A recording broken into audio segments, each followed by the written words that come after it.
Yes, we are recording live. We are focusing on expectations on the Nikki Scorpio Show podcast. So thank you for being here. What's up, everybody? Take some deep breaths. Let's get some more oxygen into our body so we can slow things down, so we can focus more on what we're grateful for, so we can get out of other people's fears and anxieties and emotions. Expectations are focusing on needing to know where things are going to go. When we have expectations, it ruins everything. And the reason why expectations ruin everything is because we need to see an outcome. We need to know that things are going to make sense. And the more that we understand that we're looking for an outcome, the more that we can be in the present moment. This isn't a cheesy conversation. Being in the present moment means, how do you feel? What are you aware of? What are you expecting? What do you expect from other people? How do you expect for things to go? What should life be? Versus being able to notice, oh, there's some heaviness in my chest. That might be anxiety. Oh, I just got overwhelmed by something. I need to slow down, right? So expectations are having this belief of we need for things to go a certain way. We need for things to go a certain way. Why is this? Because we have been programmed by our families. We have been programmed by society. We have been programmed by the world to need to look successful. What happens if you step outside of this reality? Why? Then you'd be able to be yourself and you get more awarenesses. A lot of times what we're learning right now and what I've been seeing for myself is that the more that we can stop and pause the world, we realize when we're upset or offended or irritated by other people, it's because we take things so personally. We take things so personally. Why? Because as humans, we're insecure, right? So part of us expects to be seen, expects to be heard, expects to be acknowledged. And a lot of this stems from childhood. It stems from we saw mom, we saw dad, we saw foster parents, we saw whoever raised us. We looked up to them because they took care of us, even if it wasn't always healthy. And so we had expectations. We wanted to be like them. We looked up to them. And what's fascinating about the brain when you remove the emotions is you start to create patterns in your world to want to mirror them, to mimic them, to be like the rest of the world. This is how we learn how to walk and talk. When you realize this way of being, this expectation that you have for the outcome of whatever it is, even if it's a conversation, if it's just the food that you ordered or your job or your marriage or your relationship or whatever it is, the more that you can let go of the expectation of the outcome, this is where you can start to actually notice your thoughts and you notice your beliefs. And this is where it gets exciting and where it gets fascinating, because what I've learned to do is to slow down and listen to this thought, almost like I was the parent for my anxiety. And the anxiety says, I need for things to go a certain way. And I say, oh, you're being hard on yourself like you would for a nurturing child, right? And the more that you start to listen to your thoughts like a child who's wounded, who's insecure, who wants to be loved, what would you want to hear in this moment? This helps heal the need to control, because expectation at the end of the day, if I expect for you to love me, not knowing how your day was, not knowing what your movie is, not knowing what your story is, I'm insecure and I make other people's emotions personal. Versus going into leadership and saying, oh, your story isn't like mine. You've been through a different day. You've had a different experience than I have. Nobody ever told me perhaps that I was the leader in this moment, so I can slow down, be more nurturing, be more aware, be more present, see where I'm giving away my momentum, and get into a space of flow. Okay? We don't realize that other people can't see themselves and aren't aware of what they're doing in the same way we do this.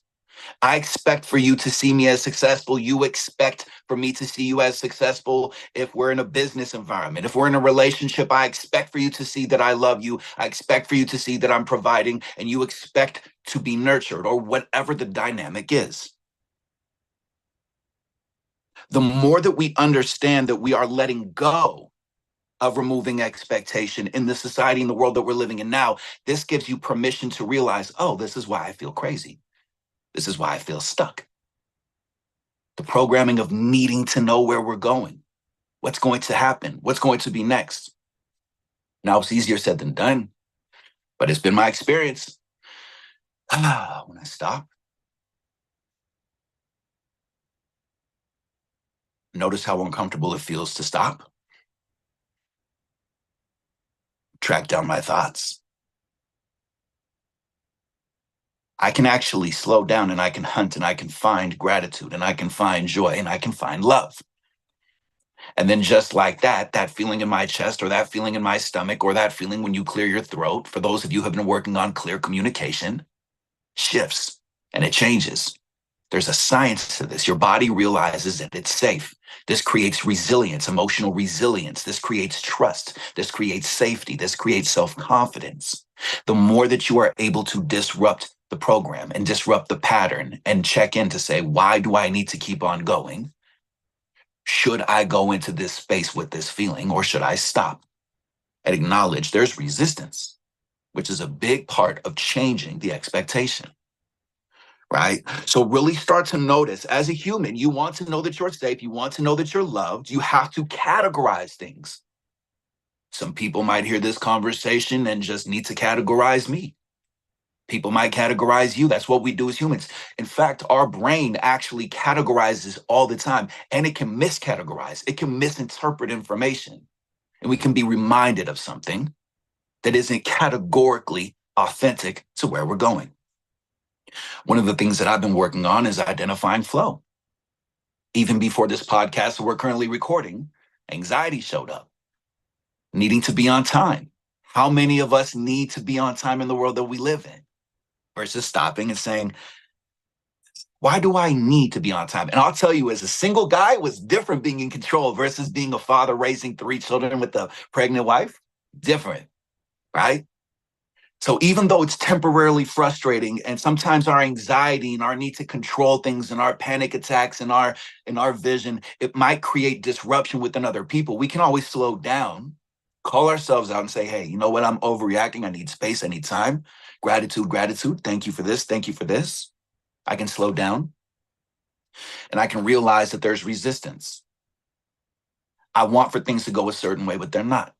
It's not flowing. And if it's not flowing, what can I do? Well, I can listen to music that reduces anxiety. I can get on my breath to process. And that's the secret sauce. Deep breaths are processing, receiving the information. Download, download, download. Okay. So the more that you are able to identify, are things flowing? I had a conversation with this person. They didn't acknowledge me. I had the expectation that they were going to say, oh, I get it. I get you. I understand you. But they didn't. Why? Do we need to focus on the why? Yes, sometimes. I've learned how to remove the guilt and the shame of the why, because a lot of times why means I'm a victim. When I slow down and I say, what could be going on in their world? What belief do they have? Why is this not working? What's another way using my emotional intelligence? Maybe I'm speaking a different dialect. Maybe I'm speaking a different language, even though we're both speaking English. Maybe what I'm saying sounds like an attack. I wonder how else I can say it. And I sit and I ponder and I wonder. And I realize in the world of expectation, I'm expecting for them to relate to me. So then I can slow down and find another way in this conversation to say, how can I get this person to relate? Well, other people want to be able to have more time. If, for example, you're somebody who wants to be able to have better time management or you want to be able to focus on your passion project, everybody wants to be able to play, to have fun, to do the other thing. So how do I communicate? Knowing this person's language, knowing their dialect, knowing their dialogue, knowing their belief systems, or just knowing in general, studying for those of us who've had trauma, where do people go to? You think you're better than other people. Oh, you're stupid. Oh, you're not good enough. Okay. So the more that you are able to slow down and look at flow versus resistance, this gives you permission to slow down even more and change your perspective. Change your perspective. Okay? So now let's get into the conversation of expectations versus projecting and mirroring. Someone might expect for you to be fake, or you might expect for somebody else to be fake. You might see somebody smiling or happy or well dressed or successful and say, oh, they're fake, they're a fraud, because it's been our experience. Or it could be that it's unfamiliar. Because when we don't know things, remember this, the brain needs to categorize it. The brain needs to make meaning. We have to know by nature, and there's a part of our brain that does this. We have to know what it means. And this is where it gets fascinating. Because if our whole life has been a struggle, if our whole life has been hard, if our whole life has been a battle, what roadmap do we have to nurturing and kindness and care? If we've learned to mask our sadness and anger with smiles, how do we stand a chance to authentically be joyful? Right? And so the more that you start to look at how we as humans, all of us do this, all of us project. I'm having a bad mood. Tell me if this has ever happened to you. I'm having a bad day. I'm in a bad mood, and somebody sends me an email or a message, and I've already gotten into a disagreement or an argument with them before. And they could be telling me, here's the winning lottery numbers. And I go, oh, here's the winning lottery numbers and the meaning of life. How are you doing? Right? Versus understanding this person might be in a different mood. They might be in a different headspace. They might have a different story and a different emotion. Okay? So the more that you can realize that other people in your life are projecting, for example, if you're going into a space and you're doing something as an entrepreneur, as an actor, as an entertainer, as an artist, as a mom, as a dad, as a human, I want to do this thing. I have this vision. I have this intuitive feeling. And then you go to share with somebody that you know, that you've hung out with before, that you have experienced life with. You want their validation. You have an expectation. The more that you can slow down and say, oh, I just told this person what I'm doing, and it sounds like there's resistance. It sounds like they're afraid. I can now, instead of expecting for them to validate me, reclaim my power, reclaim my time and my energy, and make a mental note for myself to stop oversharing. Now, remember, a lot of the jobs, the relationships, the situations that we get are based off of past experiences. So we might see somebody who's having a good time, who's winning, who's smiling, and we might see somebody who's suffering and struggling. And if our experience has been struggle, even if it's just a struggle of authenticity, of I need to present myself a certain way, I need to look a certain way, we might connect with the other person who we relate to because of the expectation of needing to be safe and needing to be in control. We might see a loving, nurturing, kind person, somebody who's successful, somebody who doesn't have trauma going on. We're like, no, that person would never talk to me, or that person seems fake, or they seem inauthentic. So remember, what we have seen, what we have experienced is the world that we live in. So if we're used to battling, if we're used to feeling powerless, we can find it on social media. We can find it in the world. And it's always going to be there. It's always going to be available. The question is, what I've learned in the realm of expectation is, am I actually going to do something about this thing that's bothering me? Or am I going to be the child who says, I don't like this, somebody should fix it? Like my wife will tell you, when you point one finger out, there's three fingers pointing back, unless you point the whole finger, the whole hand. Right? Accountability. So the more that you're able to look at other people and yourself as mirror reflections and really see, based off of my surroundings, if you're an entrepreneur, based off of the clients, if you're a parent, based off of my family dynamic, what am I projecting? What are they projecting to me? What expectation do I have? And what have I seen? Okay. So my perception of reality creates my reality. Remember that. If it's been my experience that I can't trust other people, then that's what it is. If it's been my experience that life is hard. I'm not going to slow down and update my resume or communicate with bosses or other people because what's the point? And the fascinating thing about being a human is it's subconscious a lot of the time, meaning we don't know. And the more that you can slow down and realize, oh, I'm used to being desperate. I'm used to presentation. I'm used to shutting down. I'm used to attacking. I'm used to over talking. I'm used to overdoing it, or whatever your pattern is that humans do. Challenge yourself. See if you can disrupt the program. Just try something different. Because a lot of the question that we're asking now as a society is this who I am? Or is this who I've had to be? I had a client recently that was saying how her mom used to tell her, who do you think you are? And I said, that's a good question. Who do you think you are? It was a mind blown moment. When we take away the emotion of it, a lot of times people who don't emotionally connect with us, people who have narcissistic tendencies, are very highly intuitive. They're very intuitive. It's been my experience. They just lack the nurturing. So instead of looking at people with narcissistic tendencies or people who don't emotionally connect and having the expectation that they should love us and honor us, we can listen from a different angle and say, hey, this person who's telling me to go to therapy, even though I feel like they should go to therapy, might be telling me something. This person who's telling me, oh, well, why don't you just leave? They might actually be telling me that I should leave. But if I'm codependent or abandoned or have the expectation that I have to see this relationship all the way through, I can stay in a toxic relationship and never know why it's not going to change because I have the expectation that they should be loving in the way that I am. They should be nurturing the way that I am.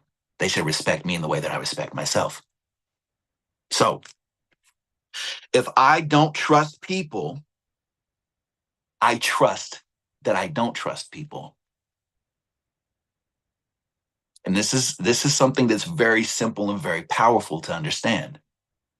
A lot of people in this world do not trust because they've tried. And their affirmation becomes, what's the point? Because I've tried. Once upon a time, I tried. And so because I can't trust my mom, I can't tell her how I feel. I can't tell her what I'm going through because she says you deserved it, or she says it didn't happen that way.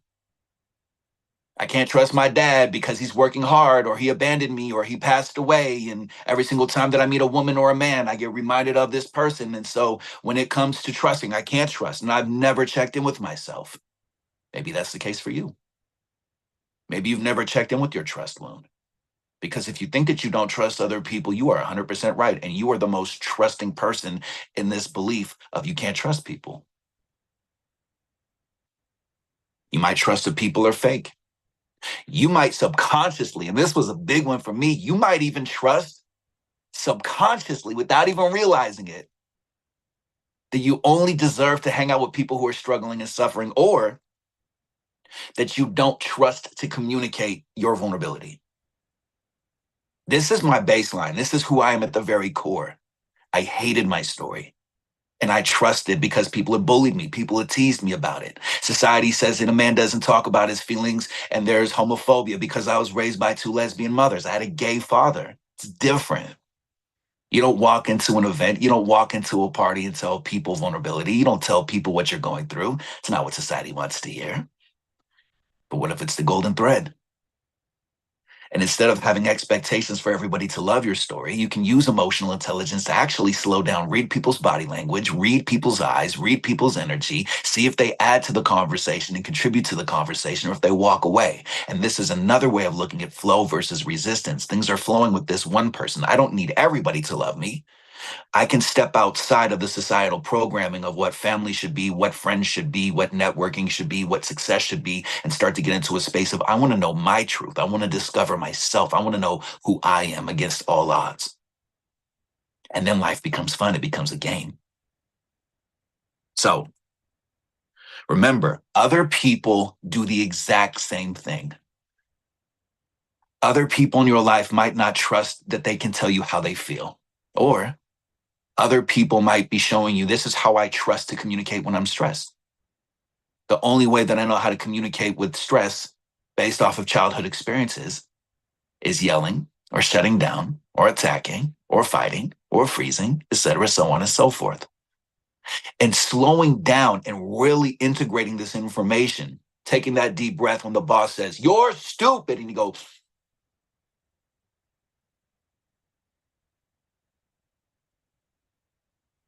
now we hear a little child with a suit on, with a Birkin bag, with bread bottoms, with sweatpants, 50 years old.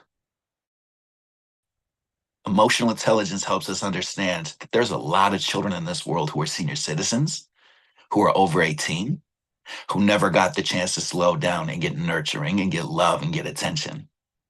And sometimes it's the experience that somebody is testing us and encouraging us and agitating us to move forward because we feel disrespect. And we're not here to fix people.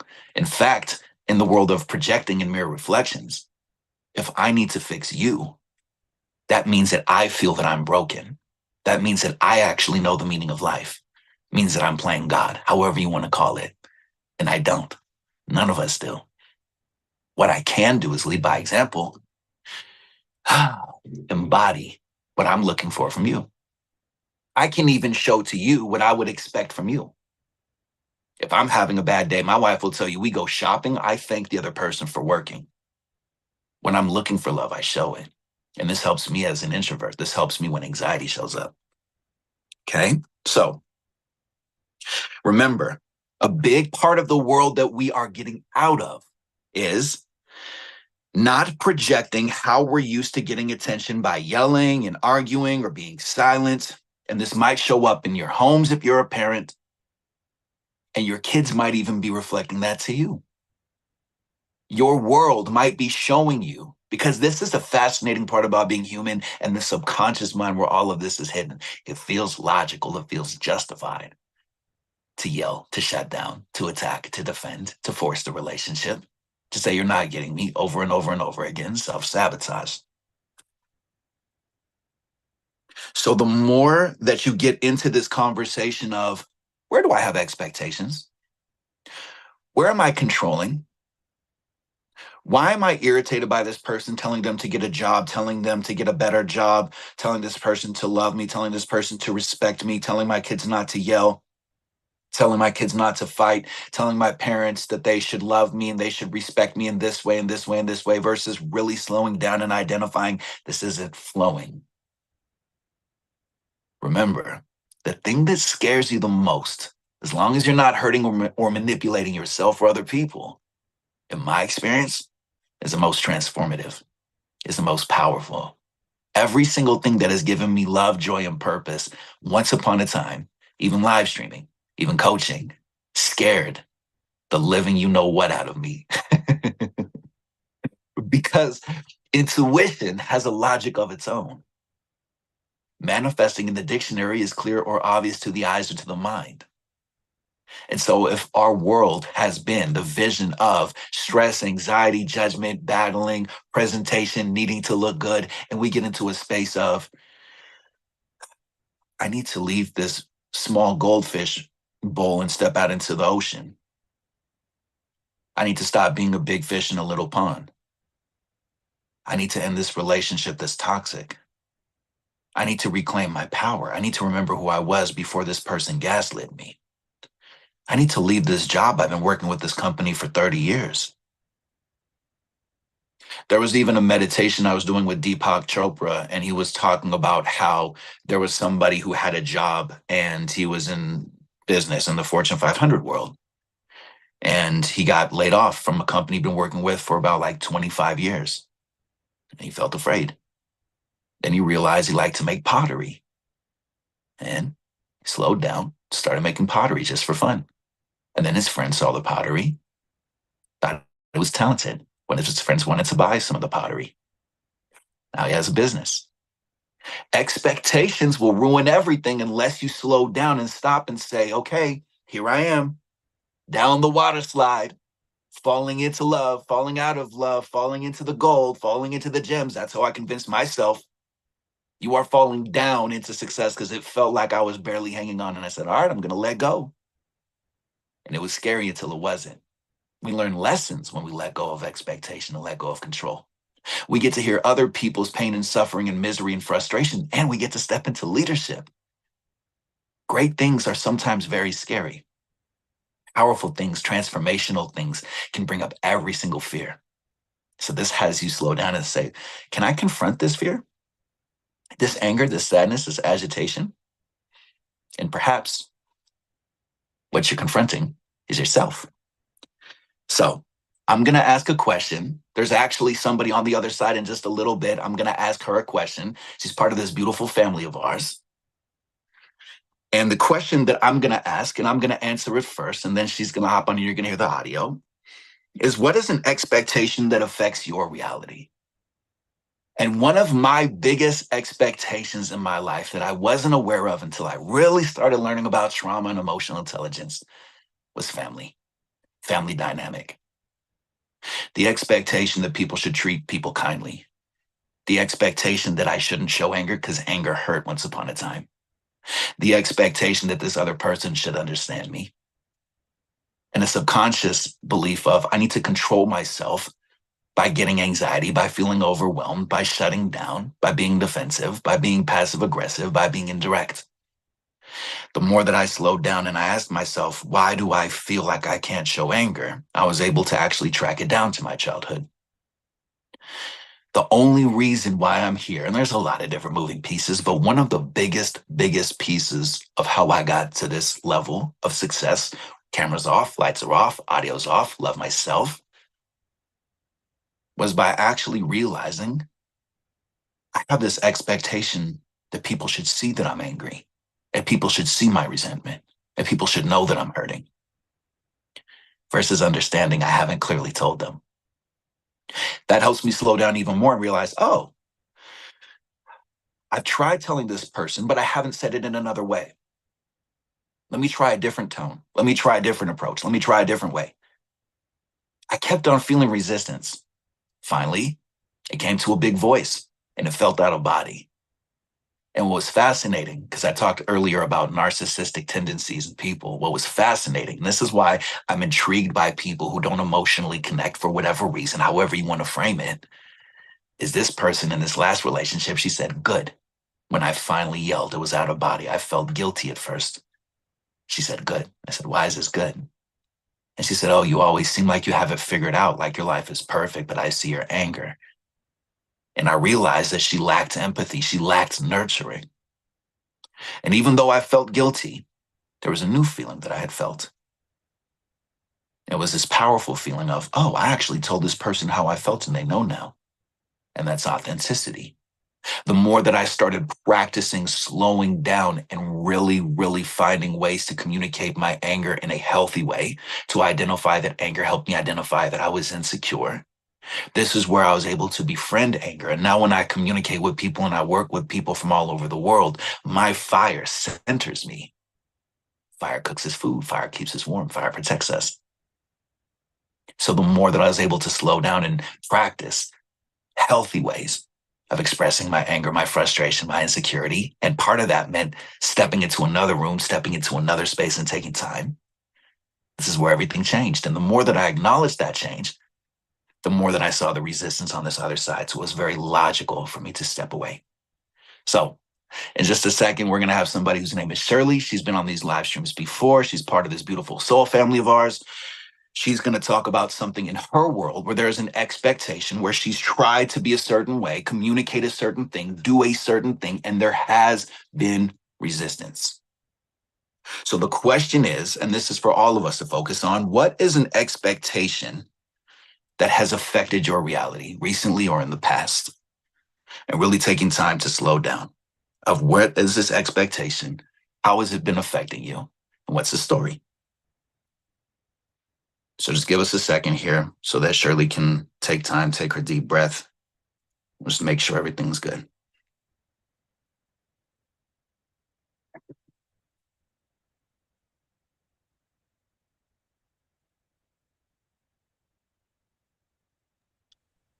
Hello.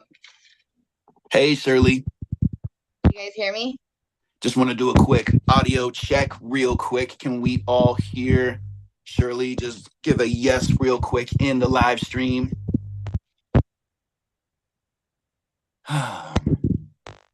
Yes. Okay, perfect. All right, Shirley, what was your expectation? And now there's the frustration because it didn't go according to plan, past or present. This one is for both. I expect more out of people. I just expect them, to be a human. If somebody's struggling with something and you're able to help them with it, why not help them? Got you.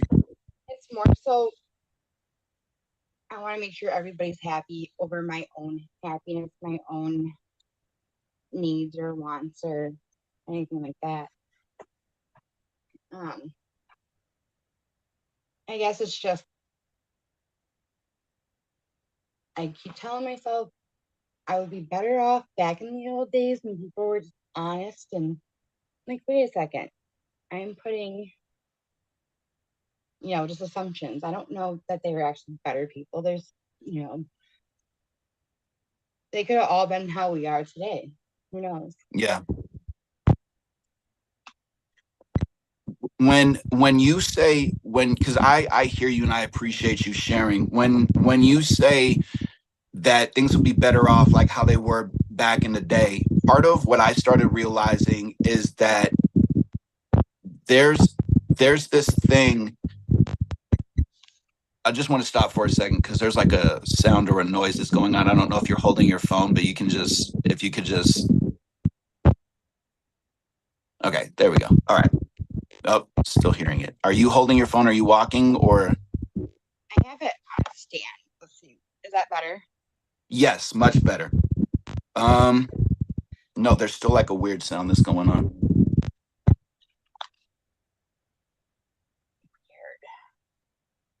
That's better. Okay, can you hear me okay?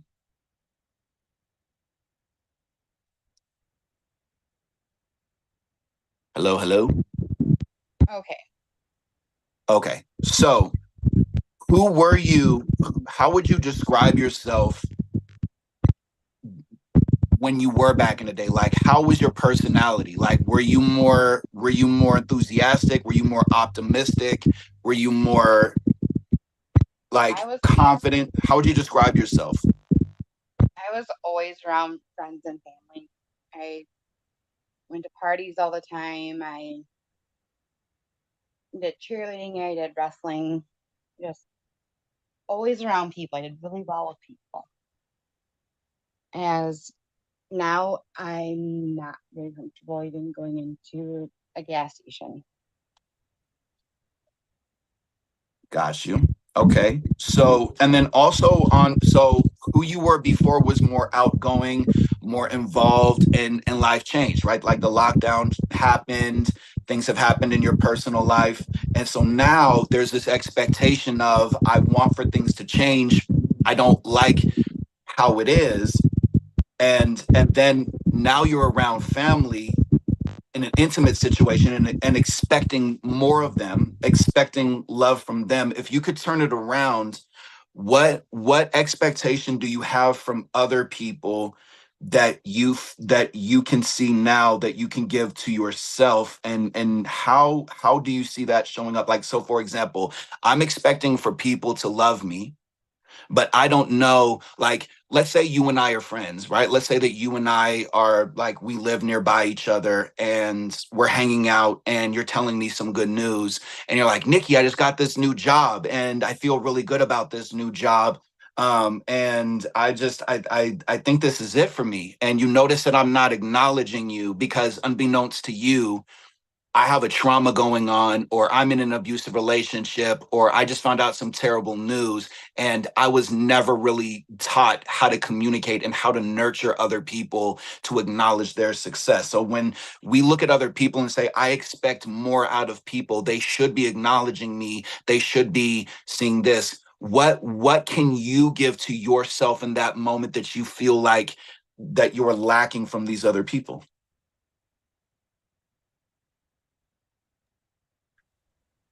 I can tell myself that I have no idea what's going on in their life.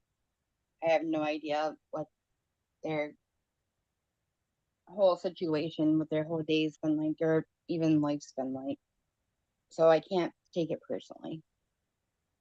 Yes.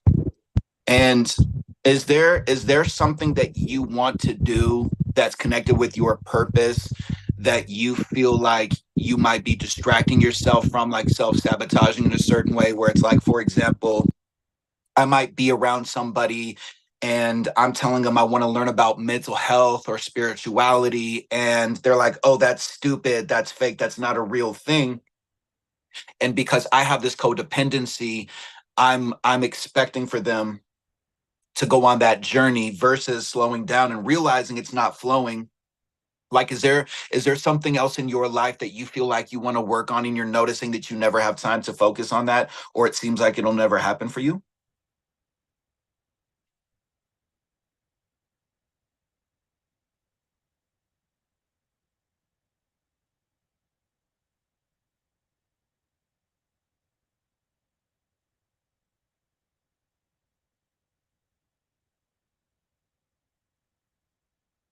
Surely, your microphone might be muted. Just need for you to press the unmute.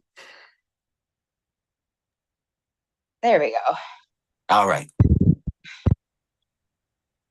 Um, So is there something that you feel like you're distracting yourself from, when it comes to the world, the dynamics, the relationships of people in your life right now? Do you feel like there's something that you want to do, but it's like, oh, that'll never happen for me, or that there's like a fear that shows up in that conversation?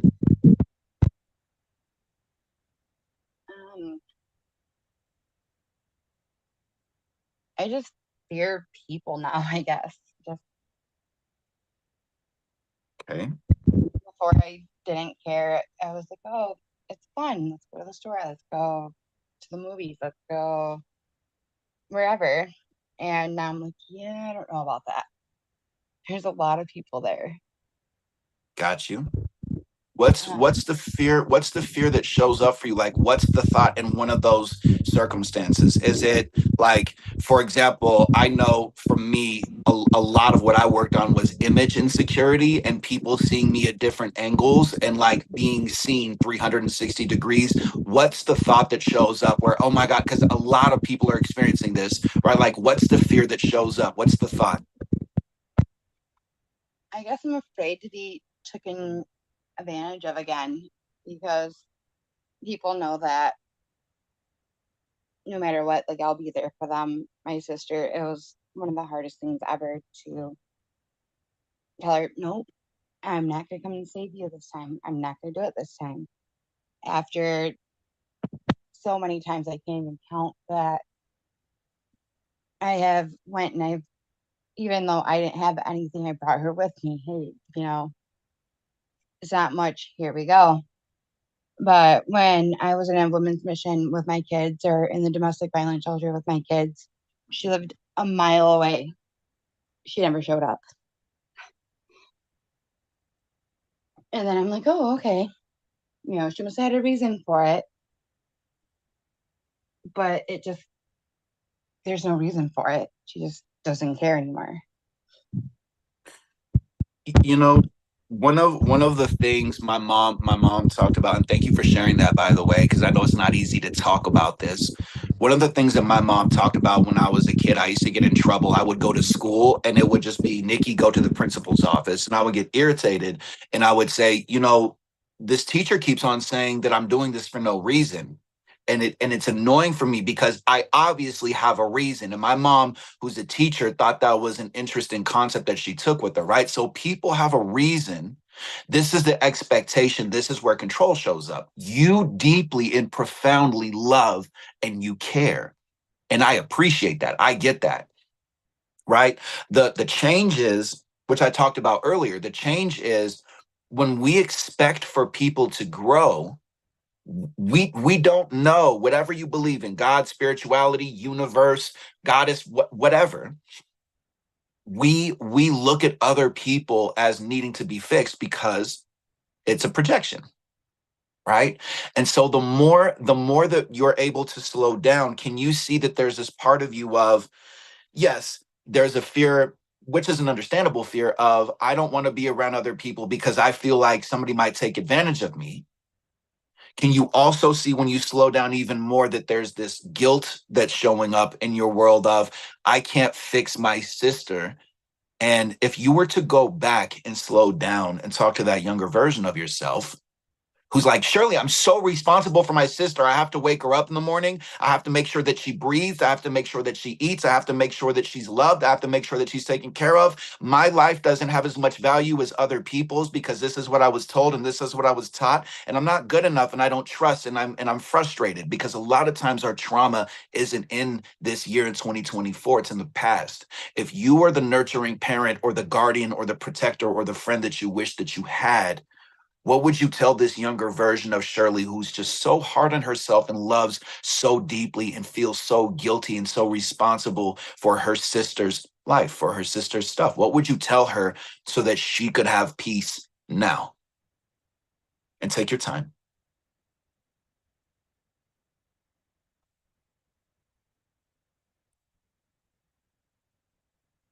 And when you're ready, just make sure your microphone's unmuted, but don't focus on that if you still need time to process.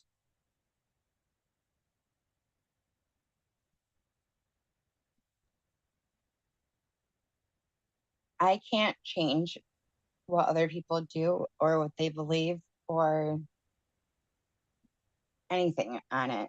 I can't control it and I'm not responsible for it. Right now, she has CPS involved. She's been living in a hotel room for at least the last couple of years, and her son's father had just got caught with a ton of um, narcotics. A lot of things. There's 3 separate ones. My nephew was on the other side of the sheet, but within reaching distance from him. Um, my sister didn't want to deal with any of it, so she didn't answer the door. She didn't know the cops were there. She found her son 2 days later at his uncle on his dad's side's house that is on the CSC list. And she's like, oh, well, can you take him? Him and my oldest daughter are 6 months apart. I've had him since he was born. But right now, he's going to need a lot of mental health. You know, he's going to need a lot of reassurance. And honestly, right now, that's what I'm going through with myself and my girls is making sure that we're doing our counseling and making sure that, you know, we're just doing the basic run around to just get through the day. Yeah. And then So she tries to guilt me.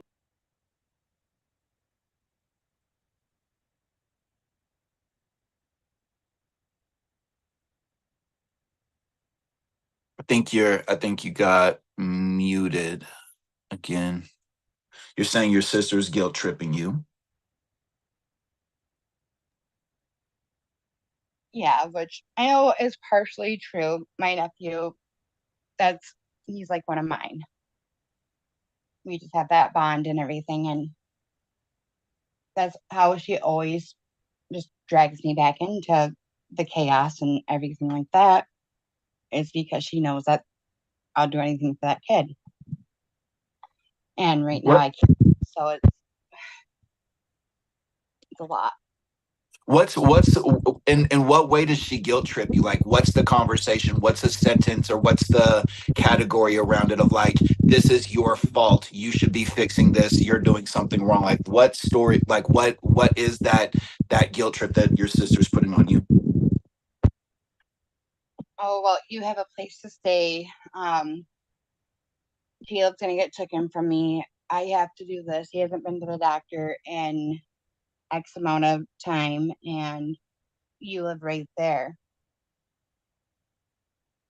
Just a little backstory on this. I have disrupted everything multiple times, made a lot of adjustments, and made sure that she was able to come stay with me multiple times. I mean, she never showed up. So right now, it's just, I can't do it. There you go. Do you so this is, for example, like where emotional intelligence comes into play is you feel the emotion, you feel guilty about it, right? And then the intelligence shows up afterwards. The intuition shows up in that space where you're like, I can't do it. Now, if I told you, hey Shirley, I need for you to hop on a plane and I need for you to make sure that my kids don't argue and that they do the dishes and that the dog is good and that the cat and that like the cat has cat food, you'd be like, you're out of your mind, right? It's because you're not personally connected to me, right? So emotions, we stop, we've been feeling the emotions, and I'm sure that that must be exhausting on you because you love so deeply, and it's hard to see other people suffer and to see other people hurt and to see people being dragged down because it's a reminder, it's that guilt wound. And society constantly tells us you're responsible for other people, you need to fix other people, and then on top of that, the patriarchal society that we live in says women should always be nurturing, always be kind, always take care of other people's problems. And so there's layers and layers of guilt and shame and shame. And it's slowing down and stopping and realizing I don't stand a chance in this world. So you've connected with me before you know my story. The way that I got here, this is what I told my mom. I got here because life hurt. I got to this space because I didn't want to be alive, because I was taken advantage of, because I had abandonment wounds, because I had codependency, right? So when your sister is saying, you're close, you should fix this, this is your fault, you're not waking me up as your sister in the morning to say, hey, make sure you take your deep breaths, make sure that you meditate, make sure you go to therapy, make sure that you love yourself, make sure that you update your resume and get another job. Hey, you can do research online. Surely you're not living my life and my kids' life and everybody else's life. I mean, really, I hear you. I get that it's frustrating because you don't want for them to suffer. But what if all of that frustration actually leads to them finding purpose? What if everything that hurts them gives them the awareness? Like what I tell parents who I work with is, again, this is how we're connected. So what if those kids know what's right and wrong? And what if when they fall down, they say, ouch, I don't like that society's like this. I don't like divorce. I don't like addiction. I don't like opioids. I don't like narcotics. I don't like that people want to escape who they are and feel like they're never good enough. I don't like that people who I love and I care about pass away and that I have to go into a system that's broken and hurt. I want to do something about it and I want to make the world a better place. So this is where you are very logical. It's the trauma because it's the projection, it's the mirror reflection of, I know this pain. This is very familiar for me. I couldn't fix you when I was younger. And so your sister, who is codependent off of you, is projecting all of it onto you. And the frustration, this is the challenging part, and let me know what shows up after I say this. The frustration, what it's showing you is that resentment is showing you that there's an insecurity. So when we're insecure and when we're angry by other people's lack of accountability, what the mirror is showing us is it says, you still think you're responsible for this other person, right? And so the more that you're able to slow down and realize, oh, and you just said it, I can't change other people. So for that part of you that says I can't do it, if you were able to really, really just let your sister, and this is setting boundaries, and I get that it's not easy. If you were to really establish boundaries and say, I can't fix you, I can't fix the kids, you're not going to guilt trip me. I get that you're hurting and you're suffering. This is your responsibility. You created life. You chose these choices. This is all of your life. I'm not responsible for you. I'm burnt out. I'm tired. I'm working on myself. I'm improving. I'm stepping forward. And I cannot keep on taking on your responsibilities. What could you do with all of that energy and all of that purpose and all of that fire if you were able to redirect all of that powerful energy into your world? What could you do with that energy that would give you purpose so you could lead by example and possibly even show the people around you what that looks like? Like what would that bring up in your life? How would that be for you? It would be definitely scary at first, but everything's scary at first. Yep, like learning how to walk and talk. Here we are. What else would that bring up for you? I have went through, my mom left when I was 12. My dad was boarding a cruise with his now wife. And I didn't know my oldest sister very well. There's three of us. And she just dropped me off there and was like, here's your bye. She would say she would come to see me. She would never show up. I would sit there for hours waiting for her, not going out to like machine adventures with my friends or stuff like that, just expecting her to show up for her not to. So with my nephew, it hits even harder and closer to home because I had a parent that wasn't there that I was really close with. And then I had to go with a parent I didn't really know. And like I knew him, but he drove to California and back and Florida and back. So he was gone all the time. So this is reminding you. This is reminding you of something from the past. And this is and the challenging part is to determine and identify. Although it's similar, it's not identical, right? And what if everything that is scaring you leads for you to trust yourself to take baby steps? And this is a big part of it. And for me, it was, I'm going to find my own rhythm. I'm going to find my own way. I'm going to find my own world. I'm going to find my rhythm. If people, it's getting into a space where we finally start to acknowledge we're stressed out, we're burnt out, we're fatigued, we're irritated. Our battery's at 20%. The more that we listen to our story when we're surrounded by other people who say it's your fault, you should be doing it this way, family is guilt tripping us, people are projecting fear into our world, it's logical that it's not ours.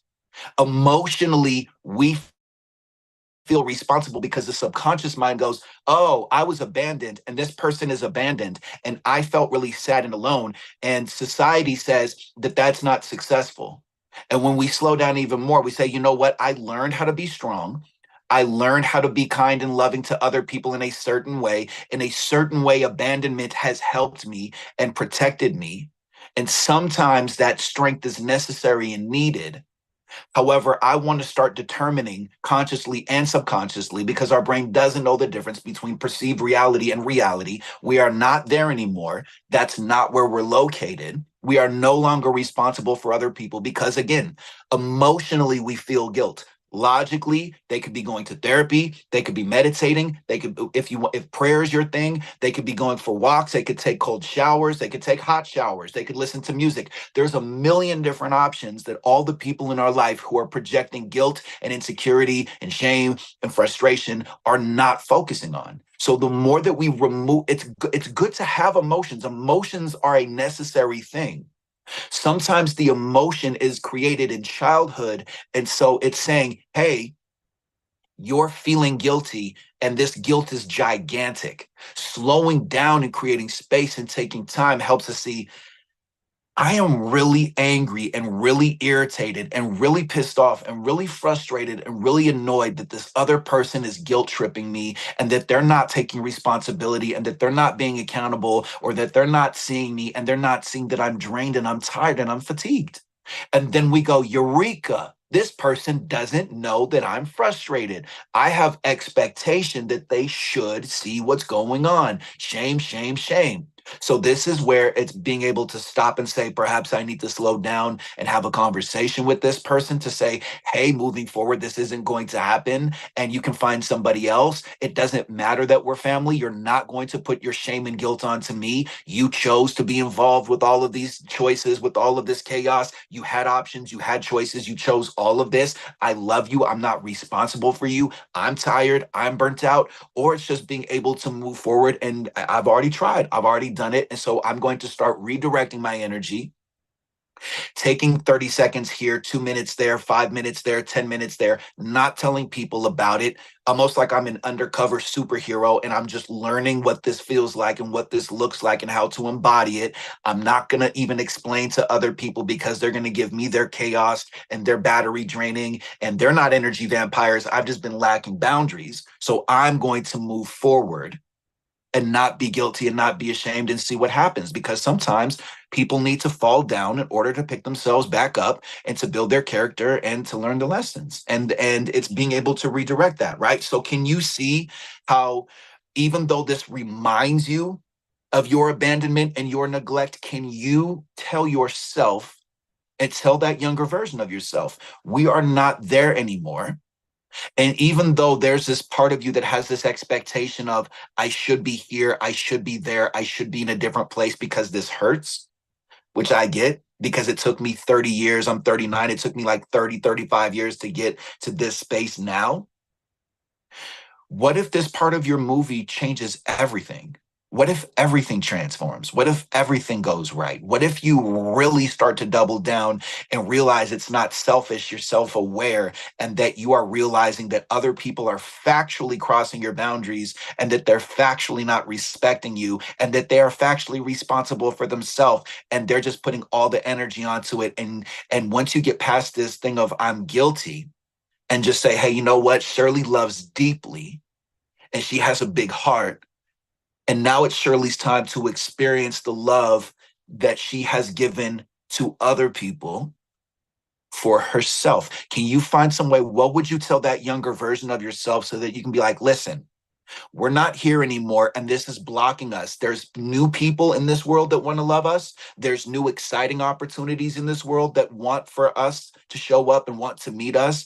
And we feel guilty, and it's blocking all of our success and all of our love and all of our happiness.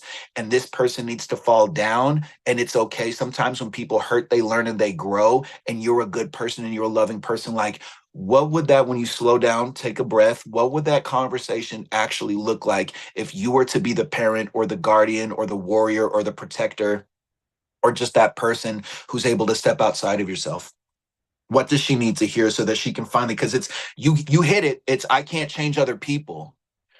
But what does she need to hear now so that every single time that sister says, help, Shirley, my house is on fire, you're like, that's weird. I'm not a firefighter. Go call the fire department. Help, Shirley, my kids are going to fall down and they're going to suffer. Good. They're going to learn lessons. It's not mine. I'm exhausted. I can't do it. Get another job. This is like, what does that younger version of yourself, what does the soul, what do the emotions, what does the subconscious mind need to hear internally when you tune into yourself? Because I get how much you care and I know how challenging and confronting this can be. And even if there's big emotions attached to it and there is still a little bit of guilt, that's fine. But what does she need to hear so that she can move forward? Because it seems like she's tired. And it sounds like she wants to reclaim that part of herself that was really excited and loved to connect with people. And maybe there's some people in her life that just need some boundaries. What does she need to hear from in your language so that she can know that she's loved and she can release this guilt and this shame? Sounds like it's too much.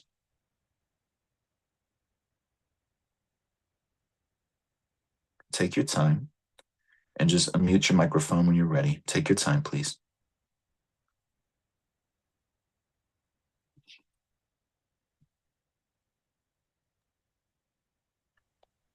You're going to find out later on in life. There's people that you thought that you absolutely could not live without. You're going to lose them. And guess what? You're going to be fine. There's going to be other people in your life. There's going to be other kids that you have in your life. And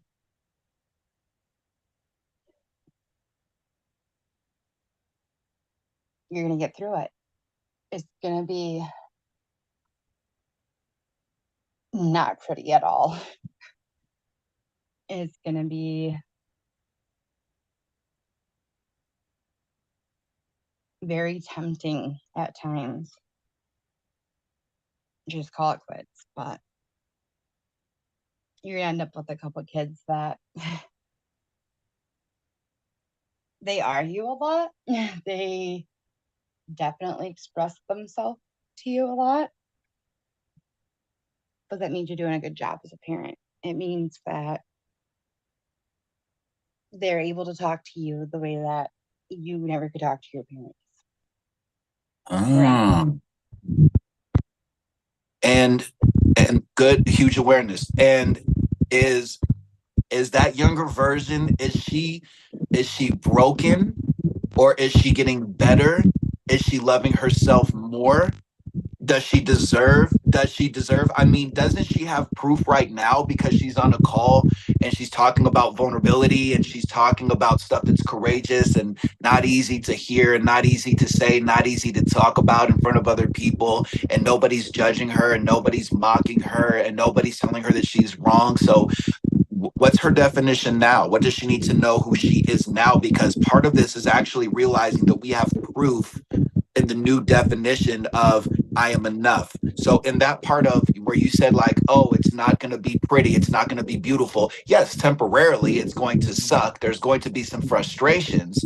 However, long term there is beauty and there is love. So what's her definition now so that she can really see that she has proof that she's already there. She's already there. She doesn't need to create a future version of herself because she's already enough. What's her new definition?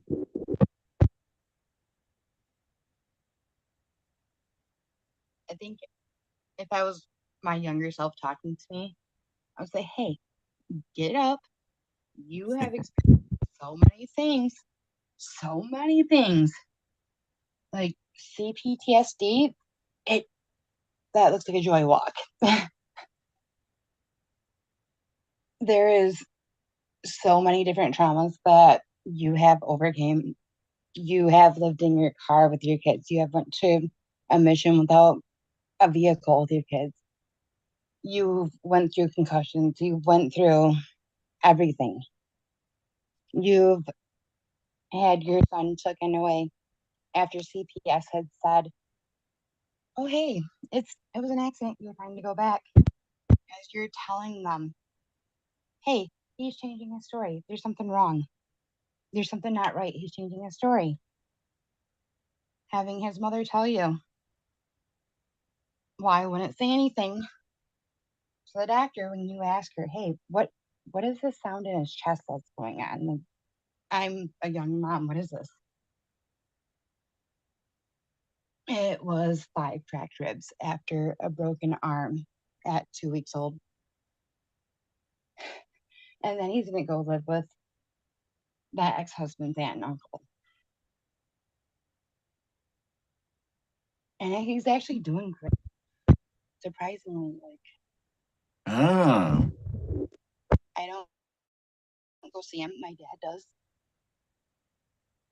But so things work out. Is it fair to say that you're intuitive? I mean, you're on the side of the algorithm that's focused on mental health. Like you're talking about your story, other people are relating to it. Like you're realizing things are off, and you were right when things are off. So isn't it fair to say that you have a strong intuition? I do. If I would listen to it, I'd be okay. But Aha. So what stops you? What stops you from following your intuition now, moving forward? Are you ready to go on that journey? And are you really ready to start taking baby steps at your own rhythm, at your own pace into the intuitive world? it's definitely going to be challenging because you're always going to have that fear, especially with me. I don't want to see other people upset or sad or hurt or, disappointed. And just yesterday, as a matter of fact, my dad was in one of his moods and I rent from him and he was over fixing something and I set my boundaries. I said, you know what? It's not my fault that you do not have this done. This should have been done a while ago. Oh, well, you're ungrateful and I'm not renewing at least in August. Okay, go ahead. That felt great. Ah, there you go. Yes. Hey, Okay. So what I want for you to do, can you remember a time in your life, even if it's blurry, even if it's just I know that it happened, but I don't have memories. Can you remember the child, like the baby, the one who was learning how to walk and learning how to talk?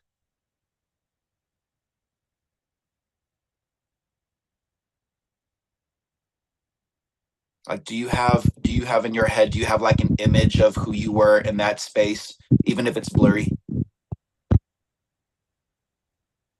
was such a weird kid. Good. Same. Okay. So, what message does that kid have for you who was so weird and so cool with being weird and just knew that they deserved to walk and talk? What message do they have for you so that you can really get into this intuitive space and take your time and find your own way? And if you fall down, what message does that kid have for you so that you can celebrate your weirdness? Because you're talking with somebody who's really weird, and everybody in this family is really weird, and we want to know that we're good enough too. So what does that child have to say to you? We're not weak. We do karate.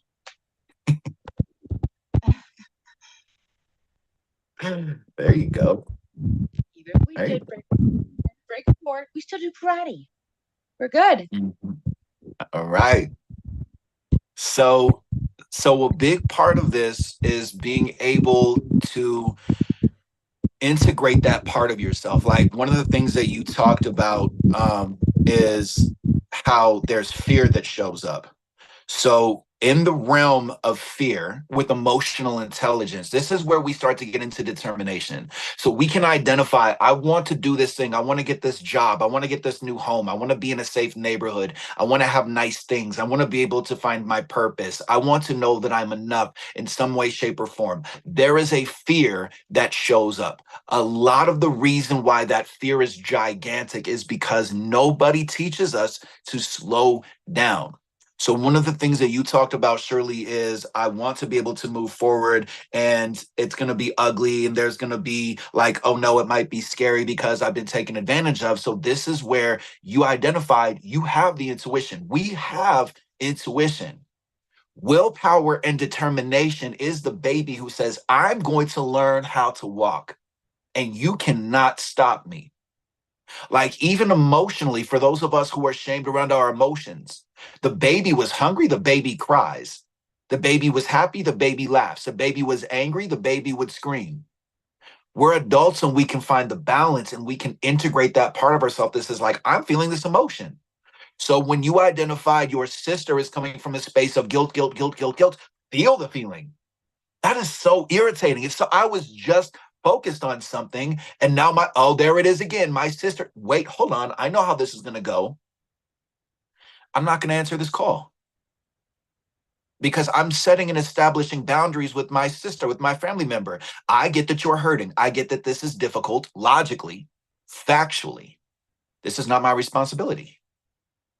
The more that we're able to slow down and look at the logical response that's going on, a lot of times it's the emotion that is gigantic, that is huge. And if you're listening to this message, remember, I suffered and struggled until I realized those are words and definitions. Life was hard until I became determined.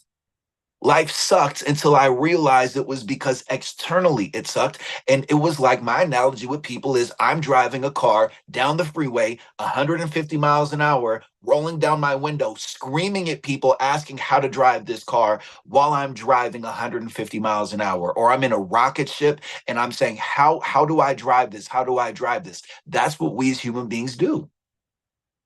And another analogy in the world of control and expectation is, there's, if you're on a street corner and you see that there are three cars that are turning right, one of them in the front wants to turn right, but they see that there's a grandma crossing the street.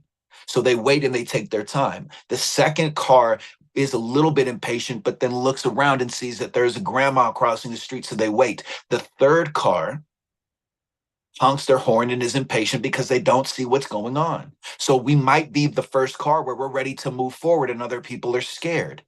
We might be the second car where we need to take a little bit more time and slow down and really be strategic to say, okay, I want to go for this, like Shirley identified. I want to be the baby learning how to walk and talk. I want to step into my purpose. It's been my experience that I get taken advantage of. It's been my experience that people are going to guilt trip me and shame me. So let me figure out my responses. Let me figure out my reactions. Let me turn my life into a movie. Or we might be that third car that's really frustrated and really impatient and really irritated, and at least we're aware. And part of it is really being able to say, this is where I'm at. I had a client the other day that's really been focusing on their emotions around anger. and they don't know where they want to go. And I'm like, then that's where you're at. You don't need to have life figured out. There's been moments in my life where I have no clue what I'm doing. I thought I was going to be touring around the United States with the management team, and then the lockdown happened. And instead of being frustrated and putting myself down and hating it, I said, okay, God's got a different path for me. And I took a different plan. Right. And so it's really being able to slow down and see, like, for example, for all of us in this conversation, a simple thing that you can do now on your phone or after this is to slow down and say, I want to create something in my calendar for a reminder every single day. What expectation did I have that didn't go according to plan? What's a better plan? Where could this possibly be taking me? I was in a good space and I got an email and it said that I have a surprise bill and I had my finances planned to pay for the groceries or to pay for this bill, or I'm saving up for this thing. I want to get a car or I want to get a home, but life said, nope, that's not happening. I felt a loss of power. What's another reason why this is happening? What is this teaching me? I expected. What's the lesson? Sometimes life has a way of irritating us and aggravating us and just really just roar until we slow down and realize, like how I did. I'm like, fine, fine. You want to judge me? You want to judge me? I'm always making the right choice. And then everything I believe in said, good. And now I have a career with purpose. I have a happy marriage. I have a happy home. And there are arguments and there are disagreements. And instead of expecting to have a perfect marriage and to never argue, I love to learn lessons from my wife. I love to learn from my kids. I love to learn. I love to be in the flow. I love to be comfortable. I also love to see how deep these emotions and stories go. And in that way, we're powerful teachers. The reason why there's been depression, Shirley, in your world is because your intuition, and you're going to slow down after this session and realize I actually am very intuitive. I can think of probably 20 different moments in my life if I really slow down and realize I was right about that. That was wrong. I was right about that person. I was right about that. That shouldn't have happened to me. That shouldn't have happened to me. That was wrong. That gives you permission to slow down and say, I wonder what that person was going through. What do I need to hear for next time? So to summarize this, because we're gonna wrap in just a second, connecting with that inner child who said, I know karate and I'm unstoppable and I'm colorful and I'm weird and I'm different. Can you really, really take time more in your life, Shirley, and for everybody who's listening to this, to slow down and say, I'm going to move at my own pace. I'm open if people say, hurry up. I'm open. It's not a punishment, but I can practice telling people that I'm not responsible. I can practice telling people I need to take more time. I can practice that so that when I get around those moments and experiences where all my family members are used to me being guilty and being ashamed and saying, Shirley can take all of it. Yeah, she's strong. She can take all of it. I don't want to live my life. Shirley will live it for me. She doesn't have boundaries. Connect with that fire, connect with that frustration, connect with that irritation and say, I am going to, like the child learning how to walk and talk, do whatever it takes so that I can honor my rhythm, even if I need to take one step a day, even if it's just like in my case, when I was the bathroom attendant, some days I made $15, some days I made 500. Some days I would meet somebody who wanted to network with me. Some days I didn't.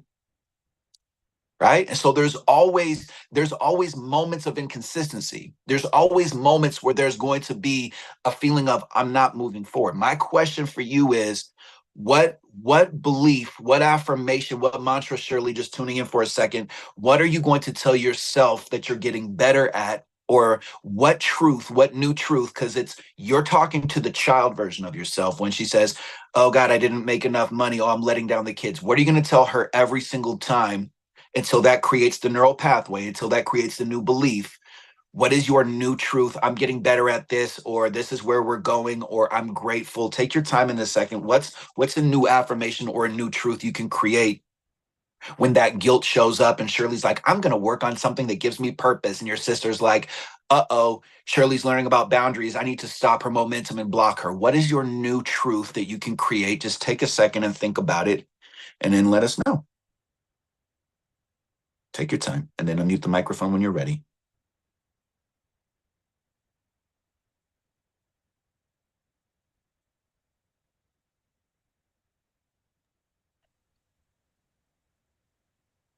You're going to slow down.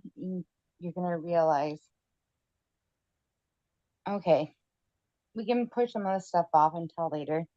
Let's go have fun with the kids. It's not always just serious. It's horrible being an adult.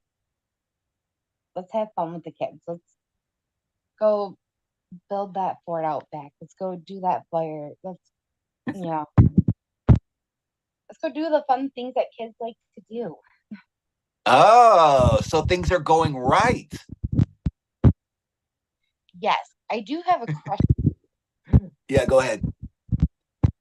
With my daughter, I'm always like, hurry up, we gotta go. How can I do that where she's still on time for appointments, school, etc., without being hypocritical? Well, part of it is being able to slow down and ask yourself that question. Like where you and I connect is I will have that kind of question or that kind of thought and I say that's a good question. I want to meditate and reflect and take my time and map that out. Like in our family where there's neurodivergence and ADHD, it might be setting a timer to say, all right, instead of needing to leave at 8 o'clock, you tell everybody that they need to leave at 7:30. It's just really finding your own way. Part of it is being able to just slow down and lead by example and see what your relationship with time management has been and being able to find your own here, let me just do this real quick. Let me just need to mute you. Okay. All right. So a big part of this is really being able to slow down and say, this is an irritation, this is a frustration, this is something that's going on. Part of it is being able to trust. Okay, can't control the mutes. Okay. Shirley, if you could just mute your microphone, because I can't mute it for some reason, because it's making like background noise. Okay, so thank you. So a big awareness that I started having in my life when I slowed down, when I started really, really taking time, when I was single, before I got into this happy marriage that I have, I would have questions, I would have awarenesses, and I would realize that this question, this awareness that I was having was bigger than I realized. So, for example, when it's like I'm irritated, I'm noticing that I'm not on time and I'm noticing that this is a problem. When we give permission for things to be messy, when messy, messy, and just learning to be comfortable in that mess, learning that it's never going to be perfect, learning that society, social media, magazines, media, everything in the world, even right now in this live stream, in this podcast, it's imperfect. The right people see it. The other people who judge might learn a lesson, they might not. And part of being comfortable in the uncomfortable gives us permission to slow down and say, I want to be able to have better time management. How can I do that in my own way? How can I turn it into a game? What did I see with my parents around time? Maybe my parents rushed me and told me to always hurry up. And so my child is mirroring back to me this thing of, I'm going to be late and I'm going to irritate you until we slow down and say, you know what? I want to make this fun. I want to take away the punishment. I want to start seeing that things are going right in this world. So what I've learned in the world of accountability, removing the expectation, and again, easier said than done, especially for parents, is with the kids that I'm raising, I apologize because I put my stuff onto them and I wanted to fix them and they were reminding me of when I was their age. So a big part of it is if there's a child that you have who's not on time. Wow, why did this live stream just completely and totally froze? There we go. Okay. So part of it is seeing This is bringing up an irritation for me. So let me slow down. So if the appointment's at 2:15, if school is at 8 o'clock, then I might need to set the timer at 7:30. I might need to get into that room and play a game with the kids or put on a song or put on music or do something to make it fun and enjoyable. I could even be the parent to say, you know what? I don't want for you to be feeling like you're punished when you go to school or when we have to go to the meeting. What would you like to do so it can be fun for you? And what you're doing in that realm is you're convincing the children to use their intuition, to be creative, to step outside of the normal, like how our parents were raised: sit down, shut up, hang on, do as you're told. Children are to be seen and not to be heard. And slowing down and saying, I didn't want that as a child. I didn't like that. And I'm going off of what I know. So I don't want for you to feel like you're in trouble when we're late to the place. What would you feel like would bring you joy so that we can start to be more on time in this world? So the long story short is there's not really a direct answer. My point for you is, especially because I know how intuitive you are, emotional intelligence, this journey isn't being able to just solve problems right away. It's really being able to stop and say, I'm asking myself a question. This is my intuition showing up. I'm aware. I have awareness. It's simple. I have awareness. I'm aware that there's something that is going on in my life that is creating stress. Even though I want to push and push and push and hustle and hustle and hustle and burn myself out and punish myself, when I focus on this small thing, it's actually connected to bigger things. Because again, if I'm on time, if I'm managing my time, if I'm not stressed out about time, that creates a ripple. And one of the things I communicated on this live stream too was right before this live stream, there was technological issues and glitches, and I caught that part of myself creating stress and anxiety. But I slow down and I stop and I say, why does this need to be a huge thing? Why is this a gigantic problem? Why am I punishing myself over this? Like, what's the worst case scenario? Right? So, good question, Shirley. You're aware that there's a frustration around time management. So, the more on your free time, like today, Sunday, I don't know if you're working or whatever, but the more that you're able to slow down, meditate, and reflect, and even practice having that conversation as a parent to say, I'm putting my emotions into this conversation, into this situation, and I'm making you not wanting to go to school or whatever personal. My wife will tell you maybe there's neurodivergence, and sometimes like learning about neurodivergence and ADHD and just the way the brains are connected to, you could learn that. You could do research about that so that there's not guilt and shame, because a lot of us who have ADHD very much have difficult times waking up. The more that you're able to slow down and hear these questions or hear these frustrations, that's where you stop and you say, I want to take time with this. I want to make this as a note. When I'm driving my car, when I'm going to work, when I'm walking down the street, when I'm in the grocery store, I want to sit down and think, I'm so grateful that I'm a parent, that I've created life. I am so grateful that I have this. I don't want to punish myself. This is expectation. I'm expecting for this child to manage their time. Oh, that was put onto me. What did I need to hear? So I would ask you that question. What did you need to hear when you were a child, when it came to time management and being on time with things? Or what would the younger version of you wanted to hear or say around time management? Because it feels like there was a part of you that was shamed for slowing down and taking time. Shirley, what does that look like for you?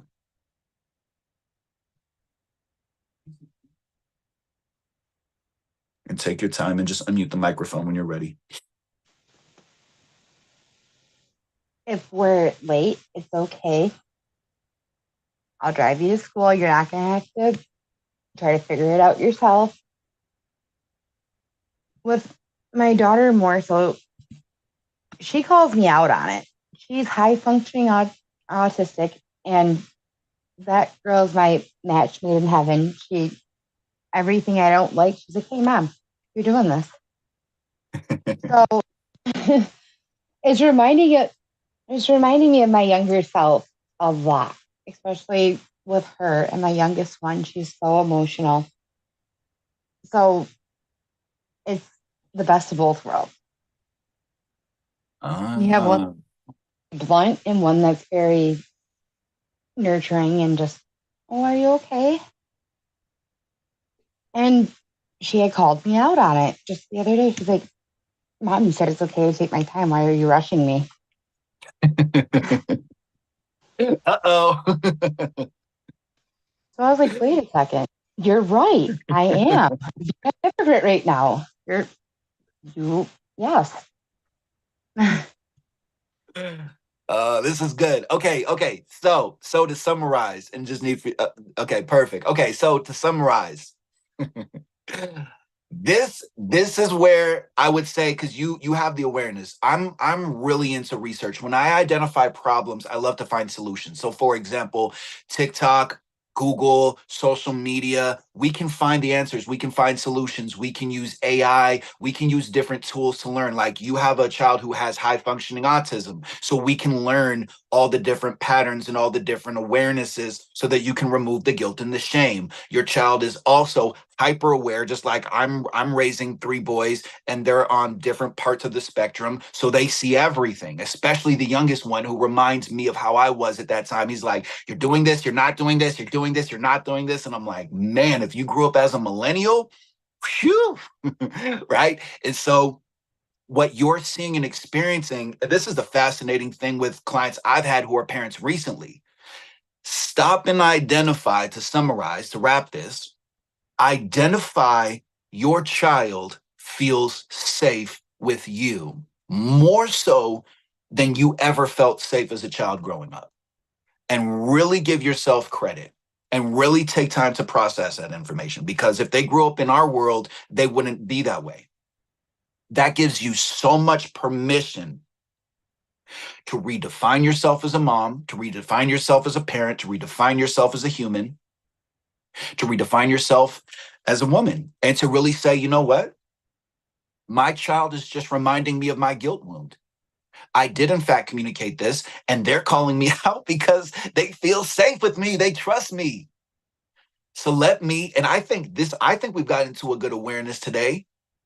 I think the affirmation for you is more of a question of what's going right. What's going right? My wife has even told me that as a stepfather, because I came into the world of parenting. One is 10 years old, one's 12 years old, and one's 13, right? So I didn't get to see the whole entire child process in scientific terms, right? And so I'm catching up and I'm learning, and I didn't have a roadmap in this space of fatherhood and parents in the world that we're living in now. So my point is to say, find what's going right in your life.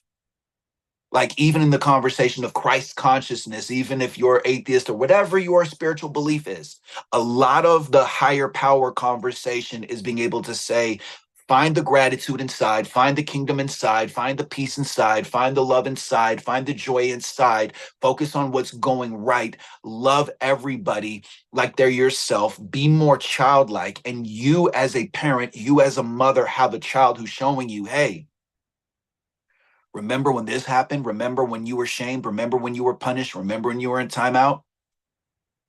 And you could take a look at this child and say, wow, I must really be raising an intelligent child because they're able to call me out when I've communicated certain things. Children are great teachers, and they're actually more connected to source. They're more connected to the truth than we are as adults. So the second that you could slow down, Shirley, and for everybody in this conversation, and say, you know what, things are going right. Yes, there are some problems. I can find solutions. I don't have to put out all the fires right now. But let me really, really look at what's bothering me as a mirror, as a reflection to say, why do I need to like this? Why do I need to fix this? Why do I need to resolve this? Is this broken? Is this bad? Is this wrong? Or I can slow down and say,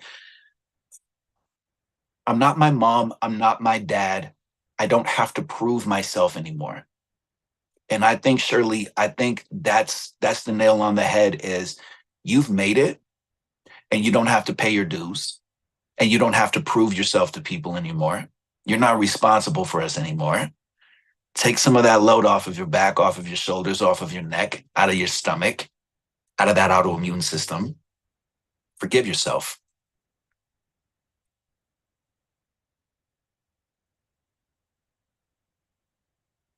All right.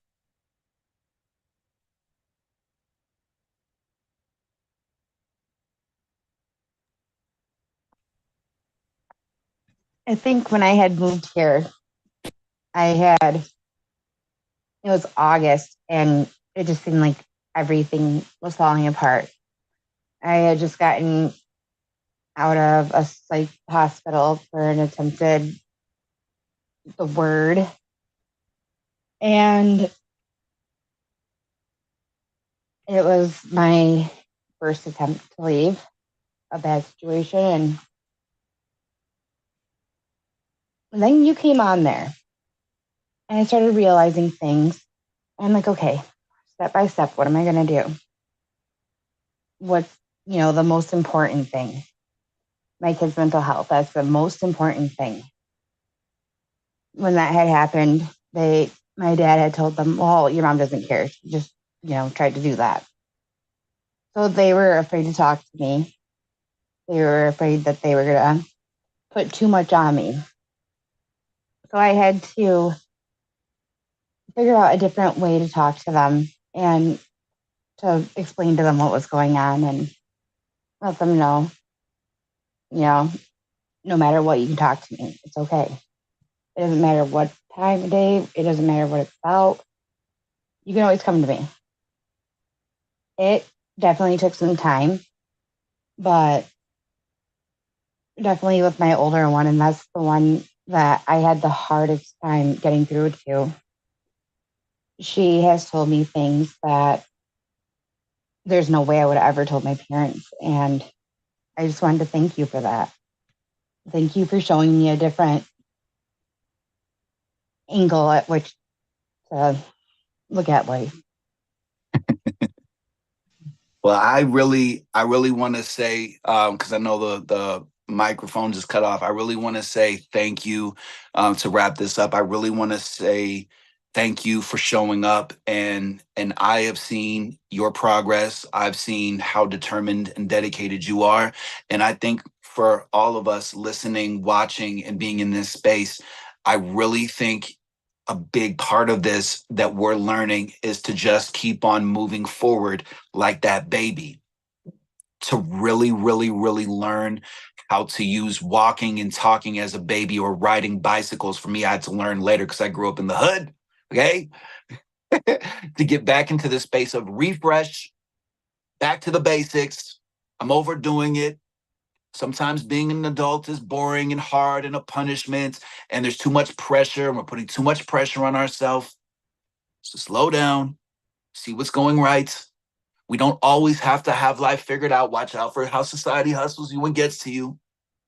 And the more that you're able to slow down and find the little things that are going right, this gives you permission to start to focus on who is focusing on chaos in your life. So for me, using my emotional intelligence, this is where I said, I want to pretend like I've never met every single person in my life and really start speaking truthfully and really start finding gratitude and really get back into childlike innocence and really start to turn life into a game. And I want to see who goes in that direction versus who finds self-sabotage and something wrong. So thank you, Shirley, for showing up. Thank you for expressing and telling your story. I know it's not easy to tell these stories. However, this gives us permission to reframe our story, to find more of the honor and the courage in it. And on the live stream that we've been doing, there's been other people who've been relating to you and also healing in that way, which is my conversation is the golden thread that connects us is the vulnerability. It's that I have hurt once upon a time. And so if you are around other people that are not respecting you, I get how deep guilt and shame can go. Remember, you are never responsible for other people. And if you think you're responsible at the level that you do for other people, I want for you to go knock on my neighbors' doors and ask them if they need any help or if there's anything that, no, like right now, like go book a flight and go knock on the door next to my home and ask all my neighbors if they need any help. That's meant to sound silly so that we can realize, oh, other people have options. I just care about them and I love them. And sometimes when people fall down, like me, It helps us grow. We're never responsible for people. And I get that it's easier said than done. It's more powerful done than said. So with that being said, thank you, Shirley. Thank you, everybody, for being here.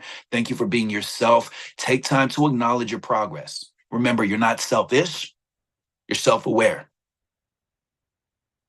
And really, really take time, step outside of your mind, step outside of yourself, and hear your thoughts like you would for your grandma, for your grandpa, for your friend, for your best friend, for your brother, for your sister, for somebody you loved. Listen to yourself more. Take care. Be kind to yourself. Thank you for tuning in to the Nikki Scorpio Show. Until next time, be kind to yourself.